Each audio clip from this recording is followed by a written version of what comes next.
Hello guys, आज हम couple of cuckoos के चैप्टर 185 को एक्सप्लेन करने वाले हैं। लास्ट वीडियो में हमने देखा था एरिका के डैड ने साची के एंट्रेंस फीस के लिए पैसे दिए थे, पर नागी नहीं लेना चाहता था। तो एरिका के डैड ने उसे काम करके पे करने के लिए 3 वीक काम करने के लिए कहीं भेजा था। दूसरी तरफ एरिका के लिए खाना बनाने वाला कोई नहीं था। उसे भूख लगी थी पर वो ऐसे ही पड़ी हुई थी। अब हम नागी के काम पे जाने से पहले का सीन देखते हैं। वो उमीनो टाइम में था और एरिका के डैड ने उसे मैसेज करके काम की डिटेल्स बताई थी। उसके बाद उसके पेरेंट्स आए थे। योहेई कहते हैं ये पैसे कैसे हैं? नागी बताता है ये साची की एंट्रेंस फीस है। योहेई कहते हैं तुम्हारे पास सुगर डैडी है? नागी कहता है हाँ कुछ वैसा ही। वो खाली बाउल देखते हैं और पूछते हैं क्या कोई कस्टमर आया था? अगले सीन में नागी अमानो उमीनो हाउस में था और एरिका ने उसे बताया था। उसने डैड को कॉल करके बताया था कि साची हमारे हाई स्कूल में नहीं आ पाएगी। नागी कहता है अच्छा ये बात है। एरिका कहते तुम ऐसे रिएक्ट क्यों कर रहे हो? तुम्हें तो शुक्रगुजार होना चाहिए। वो कहती है मैंने कभी नहीं सोचा था डैड ऐसा करेंगे। वो मेरी कभी नहीं सुनते।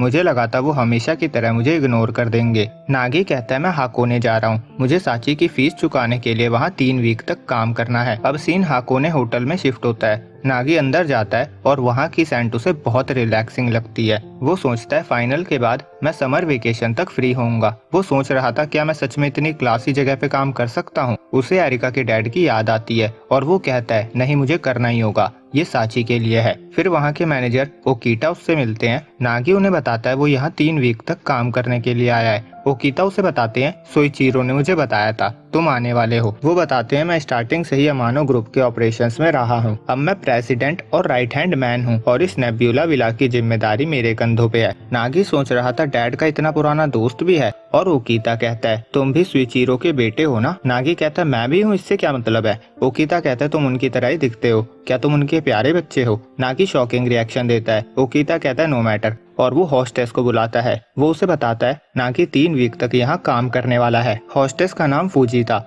वो उसे अंदर लेकर जाती है और बताती है इस जगह को 2 साल पहले रेनोवेट किया गया है। मुझे बताया गया था ये बिल्डिंग मेइजी ईरा में बनाई गई थी और इसे यहाँ ट्रांसपोर्ट किया गया था। नागी सोचता है क्या ये पॉसिबल भी है? फूजी पूछती है क्या तुम पहली बार पार्ट टाइम जॉब कर रहे हो? नागी कहता है हाँ मैं इनएक्सपीरियंस हूँ पर मैं अपना बेस्ट ट्राई करूंगा। फूजी कहती है टूरिस्ट ट्रेड को अंडर एस्टिमेट करने की हिम्मत मत करना। नागी जोश के साथ कहता है यस मैम। फूजी सोचती है डरने की जगह ये और स्ट्रॉन्ग बन गया। ओकीता दोनों को फॉलो कर रहा था। दोनों ब्लूटूथ से कनेक्ट भी थे। वो फूजी से कहता है उसको तुम पे हावी मत होने दो। और नागी नोट करता है टूरिज्म एंड फूड सर्विस में स्पिरिट बहुत इंपॉर्टेंट होता है। अब वो कपड़े चेंज करता है और फूजी कहती है तुम बहुत क्यूट लग रहे हो। फिर वो टॉपिक चेंज करके जल्दी से उसे काम समझाने लगती है। वो उसे वहाँ का मैप दिखाती हुई बताती है यहाँ 11 रूम्स है और गेस्ट के चेकआउट करते ही हम रूम को नेक्स्ट गेस्ट के लिए प्रिपेयर करने लग जाते हैं। यही आज का तुम्हारा काम है। वो उसे सफाई करके भी दिखाती है। नागी सब कुछ नोट करता है। हर कॉर्नर को वैक्यूम करना है, पुरानी चादर या टॉवल से चीजों को साफ करना है, पानी की एक बूंद भी नहीं दिखनी चाहिए। वो कहते इतने कम टाइम में ये सारा काम करना बहुत ज्यादा है। फूजी उसे रूम नंबर 2 की सफाई करने को कहती है और वो मन में कहती है जैसा मैनेजर ने कहा